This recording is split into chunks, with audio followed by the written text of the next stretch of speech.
se reconocían solo prácticamente como residentes en ese lugar que hoy es Chinameca, a partir de la construcción de la hacienda. Y lo que decíamos nosotros, a partir de investigación en historia oral, de investigación histórica y documental, encontramos que es una comunidad muy antigua y que datos arqueológicos nos aportaron datos incluso para decir con toda propiedad que Chinameca como asentamiento tiene más de 3.000 años, aunque les han vendido la idea a partir de la muerte de Zapata y de la Revolución Mexicana que Chinameca nació con la hacienda y terminó con la muerte de Zapata. Cuando hicimos esa primera aproximación al área, encontramos que la información del patrimonio histórico y arqueológico, no solo del ejido, sino del entorno, que es Sierra de Huautla, es más rico y complejo de lo que hoy formalmente sabemos. Ese es el preámbulo. La siguiente, por favor. Sierra de Huautla está en el estado de Morelos, de hecho está en esta región enclavada, toca una parte pequeña del estado de Puebla y del estado de Guerrero. Es una zona extraordinariamente intrincada y la siguiente, por favor, tiene una particularidad de carácter histórico. Sierra de Huautla fue, durante el periodo de la Revolución Mexicana, el espacio estratégico en donde se movilizó y tomó como eje para sus actividades el Ejército Libertador del Sur. Las comunidades rurales que viven hoy en Sierra de Huautla tienen un vínculo histórico y familiar precisamente con la guerrilla del Ejército Libertador del Sur y con la guerrilla de Rubén Jaramillo hace apenas 40, 50 años. Es un lugar singular por su significado histórico. Sierra de Huautla tiene una composición interesante, está llena de ejidos, por supuesto dotación a partir de la Revolución Agraria, y prácticamente hoy todos los ejidos a partir de hace 10, 15 años tienen sus propias unidades de manejo ambiental, UMAS. Se han convertido prácticamente todos los ejidos en muy vigorosos restauradores y conservadores del medio natural. Han conseguido repoblar la región de Sierra de Huautla de algunas especies que amenazaban francamente con la extinción, y el manejo incluso les ha permitido avanzar en el aprovechamiento de algunos de estos recursos. Lo paradójico es de que, a pesar de tener un enorme significado histórico y cultural en la Sierra de Huautla, las UMAS no consideran como modelo nada que tenga que ver con el patrimonio cultural, lo que es doblemente paradójico, porque si hay alguna relación que hablar a mediano y largo plazo le dé soporte a cualquier proyecto productivo de carácter territorial, tiene que ver con la identidad cultural y la apropiación del territorio en términos culturales. Así es de elemental el razonamiento. La siguiente, por favor. En esta primera etapa que emprendimos este año, el propósito fue muy simple.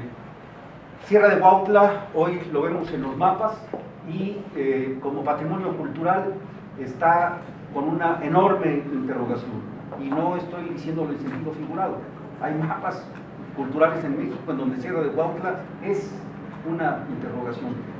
Más allá de un sitio que arqueológicamente fue excavado hace 8 o 9 años, que es Chimalacatlán, y que tiene antecedentes interesantes, es un sitio de una muy larga ocupación que empieza hace aproximadamente 2000 años y que concluye alrededor de hace 900 años, un sitio monumental con muchas estructuras en la cima de una montaña, en el extremo sur de Sierra de Huautla, más allá, que además no está como información muy difundida y que poco se sabe incluso de su raíz cultural, nada más se sabe de Sierra de Huautla. Nos inquietó acercarnos a Sierra de Huautla precisamente por el vínculo histórico con el zapatismo y con el jaramillismo, y porque hay una muy rica tradición oral en la región, donde la gente ha heredado de sus abuelos que participaron en la revolución a hijos y a nietos siguen platicando cómo ocurrieron las cosas, dónde transitaban, dónde estaban los campamentos, las trincheras, las guaridas, etc. De manera que es un lugar muy lleno de historia y que no ha sido recuperada. Ese fue nuestro primer motivo de acercamiento. La siguiente, por favor. No están aprovechando, pues, porque no está considerado, no está inventariado el patrimonio cultural.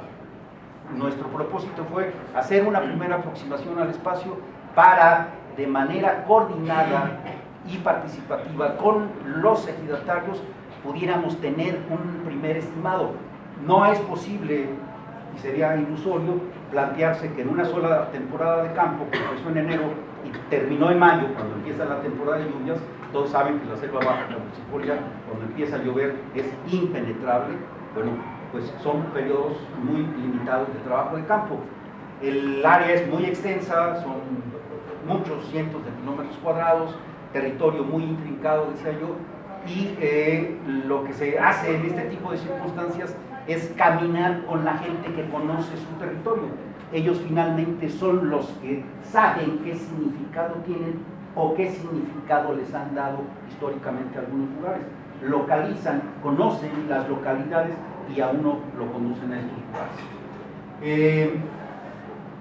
Nuestro primer recorrido pudo establecer con claridad que hay una notable riqueza de patrimonio cultural, poco socializada, y quiero ser claro con esto, poco socializada entre las comunidades. El que Juan y Pedro sepan en dónde está tal cosa no quiere decir que todo el mundo lo sepa. Eso es muy claro.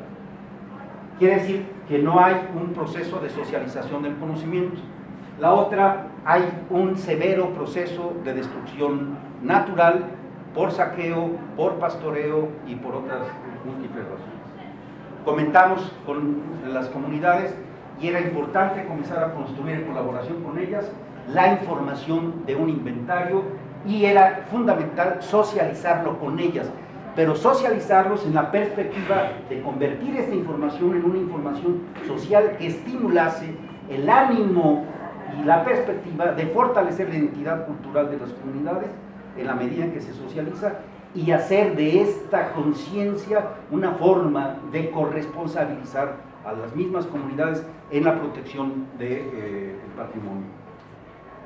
Por supuesto, todo esto tiene que ver con un propósito que debe de ser, que está orientado a que eventualmente el patrimonio cultural, de la misma manera que hoy las comunidades ejidales protegen los recursos naturales, puedan proteger su patrimonio cultural y fortalecerse en él. Y este fortalecimiento no solo tiene que ver desde la perspectiva económica, eso podría suceder de manera sucedánea. Lo fundamental tiene que ver con el fortalecimiento de la identidad cultural. Adelante. Antes mencionaba yo, las sumas trabajan bajo un propósito de carácter utilitario, y nuestra perspectiva es de que las sumas no tienen muchas perspectivas hacia el futuro si no están descansados en una perspectiva holística en donde el patrimonio cultural se incorpore al manejo de las propias comunidades.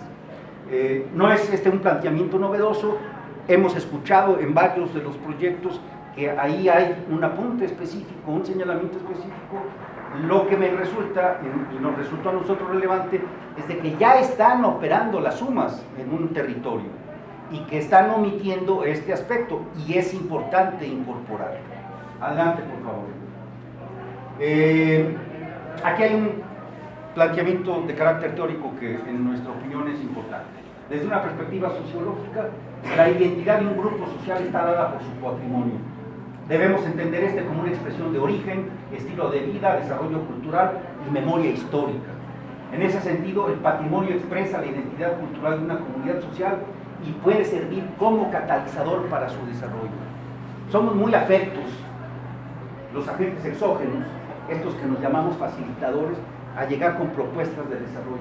Hay que estimular el desarrollo de la comunidad, hay que mejorar sus condiciones de vida, pero realmente lo que decimos nosotros como mejorar condiciones de vida es incorporarlos a dinámicas, entre comillas, de mejoramiento de vida que nos resultan cómodas a nosotros, pero a ellos les trastocan estructura, modo de vida. Creo que en esta dinámica hay mucho que reflexionar. De manera que si lo hacemos al margen de su concepto, estamos operando como elementos insidiosos y no estamos favoreciendo su auténtico fortalecimiento como comunidad. Adelante, por favor. Teóricamente sostenemos que la identidad cultural es un eje integrador en torno al cual obligadamente cualquier núcleo social gravita, bien, de manera sustentable de su territorio y de sus recursos. El territorio no es otra cosa más que un concepto vinculado a cultura. Así es de simple el asunto. Nosotros hablamos del territorio como si fuera una entidad física, pero no, cualquier territorio es un territorio cultural. La siguiente, por favor. Empezamos a hacer con las comunidades recorridos sistemáticos en algunos parajes que ellos nos señalaron, a donde nos acompañaron, que tiene que ver desde cuevas, abrigos rocosos. Hace años me tocó excavar abrigos y cuevas en el estado de Morelos. Son extraordinariamente ricos en términos arqueobotánicos. Es importante tener conocimiento de la presencia y el registro de ellos, pero no para su incorporación, y esto quiero ser muy enfático. Soy arqueólogo y esto me permite decirlo con un poco de autoridad. Tengan atención cuando quieren incorporar abrigos rocosos y cuevas a recorridos de turismo y de aventura. ¿Por qué? Porque las cuevas y los abrigos rocosos son los mejores depósitos arqueobotánicos. Por sus condiciones preservan maravillosamente los materiales. El simple hecho de andar caminando adentro del piso de una cueva altera los depósitos. Y ahí hay una información que es irrecuperable. Los abrigos, las grutas, no deberían de incorporarse a eso, por un elemental sentido de la preservación del patrimonio cultural que está ahí encerrado. No es el hecho de dejar de saber en dónde están. Uno está obligado a registrar para preservar, no registra para incorporar necesariamente. Parte de nuestro trabajo tiene que ver con registrar y hacer el inventario de los recursos culturales, lo que no implica que todos pasan automáticamente a entrar en servicio. Esta es una advertencia importante. La siguiente, por favor. Por supuesto, asociado a abrigos, grutas, encontramos pinturas rupestres. En algunos simplemente están en acantilados. El riesgo es mucho menor en términos de que no hay una vulnerabilidad tan alta en ese tipo de lugares. Por supuesto hay representaciones de fauna. Adelante, por favor. Adelante. Otros, como en este caso, se trata de una representación de un Tlaloc, de un chamán investido de Tlaloc, muy interesante porque corre el riesgo de comenzar a perder cuando comienzo a hablar de los significados. Este es un Tlaloc que está dentro de una cueva, es un Tlaloc que emerge de la cueva, el espacio natural de donde sale Tlaloc. Es extraordinario, entre otras cosas, porque la cara del Tlaloc está pintada sobre una roca que está saliendo de la pared del propio abrigo. Y a diferencia de otros Tlalocs semejantes a este que encontramos asociados a manantiales, este no está pisando nada, está volando como si estuviera emergiendo. Adelante, por favor. También hay muchos petroglifos, hay áreas extensas de petroglifos, generalmente representan semillas, vulvas femeninas, tienen que ver con el universo de la fertilidad. Adelante, por supuesto asociado a culturas agrícolas. Otros espacios en sitios, uno en particularmente en un lugar que se llama Montes de Uma, en donde hay un área de aproximadamente unos 600 metros cuadrados que está lleno de pequeñas maquetas talladas en piedra. Es como si en ese lugar hubiera estado el pool de arquitectos de esa comunidad prehispánica, lo cual es inédito. Tenemos maquetas en piedra en muchos lugares, pero un taller de maquetas, que eso no lo hayamos registrado antes. Por favor, la que sigue. Esto es interesante y da pauta para hablar de algo que está ocurriendo en este primer acercamiento al inventario regional. Este es un cerro que se llama Cerro Prieto. Como este hay 6 u 8 elevaciones mayores, y cuando hablamos de mayor estamos hablando de 1800 metros sobre el nivel del mar. Lo interesante es de que en las cimas mayores de toda el área encontramos sitios, pero no nos sorprenderíamos si decimos que prácticamente en las cimas mayores de casi todo el país encontramos pequeños asentamientos arqueológicos. Lo notable de estos es de que no son espacios de carácter religioso, pequeñas plataformas rituales, son sitios extensos. Si a eso le sumamos otro dato que está comenzando a configurar un patrón en la región, es de que son sitios fortificados. Son sitios que tienen murallas, son sitios que tienen acantilados, son sitios extraordinariamente protegidos y sitios con control de acceso, lo cual le da a Sierra de Huautla algo que no conocíamos y que es verdaderamente sorprendente. El análisis, este primer acercamiento que tenemos nosotros, nos da la pauta para entender que durante el 700 hasta el 1300 Sierra de Huautla estaba sometida a una presión extraordinariamente severa y a un conflicto social permanente, tanto que las comunidades se vieron obligadas a subirse y fortificarse en las cimas de los cerros, pero que además hay un arreglo territorial muy interesante porque prácticamente los sitios grandes forman triángulos y están más o menos entre 6 y 8 kilómetros de distancia, como si hubiera habido un acuerdo regional entre todos estos asentamientos mayores.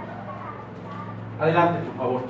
Este es el trabajo de recorrido. Este es interesante, entre otras cosas, porque este pequeño cerro que está en esta zona tiene 4 murallas, más o menos de 4 metros cada una.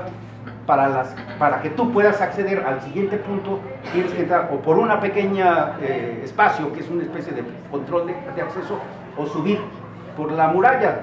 Lo sorprendente es de que cuando llegas arriba de la muralla, tienes que bajar 2 metros por lo menos hasta un terraplén artificial que está formado por contrafuertes, en donde seguramente avienta arrimados para poder defender desde arriba el acceso a la muralla. Adelante, por favor. Hay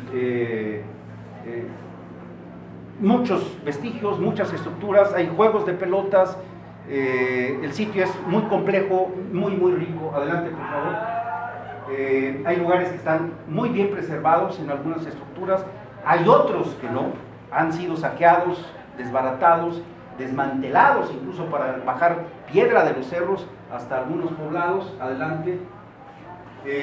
Hay algunos casos en donde saqueadores profesionales han hecho excavaciones sistemáticas en lugares para despojar a los lugares de esculturas, entierros, etc. Y además todo el mundo siempre fantasea con los grandes tesoros, como si México fuera Monte Albán todo completo, ¿no? Adelante, por favor. Saqueo de esta naturaleza, en donde la gente remueve tierra a ver si de casualidad se encuentra la campana de oro. Adelante, por favor. Desmantelamiento de estructuras para el desarrollo de actividad agrícola. Adelante. Estructuras completas de 6 8 metros, como queso gruyere, con túneles por todos lados, para la misma razón. Adelante, por favor. ¿Qué es lo que está ocurriendo? Sí podemos decir, hay una notable riqueza, hay una diversidad de patrimonio cultural, es un recurso valioso e importante y hay que pugnar por la puesta en valor de aquello que convenga, sin afectar su conservación y su preservación, aquello que convenga poner en valor. Sierra de Huautla posee 2 características importantes en términos de historia cultural, y estoy omitiendo todo lo que tiene que ver con los recursos naturales que están trabajando las UMAS. Entiéndase que solo estamos en este momento hablando de patrimonio cultural y solo de una parte del patrimonio cultural. Adelante, por favor.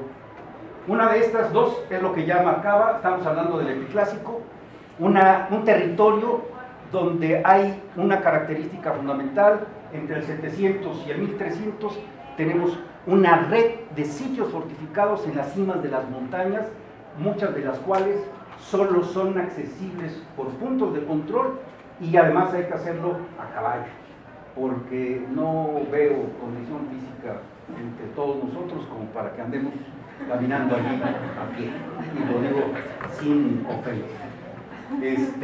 Y lo cual, por supuesto, abre una perspectiva de trabajo y de empleo muy interesante por las comunidades rurales.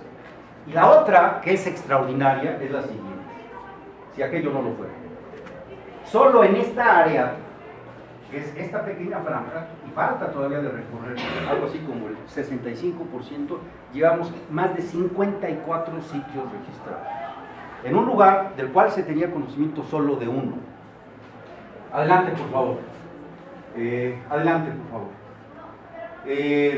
Hay un patrón de asentamientos que comienza a configurar muy interesante, y me tomo un minuto nada más para explicar.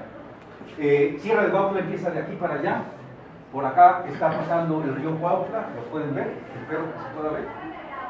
Este es un asentamiento de hace 3000 años, hasta hace 2000 años. Está en la Vega del Río, en un sitio abierto. Es una aldea de pequeño tamaño. La gente no tiene problemas con el territorio ni con los recursos naturales, ¿sí?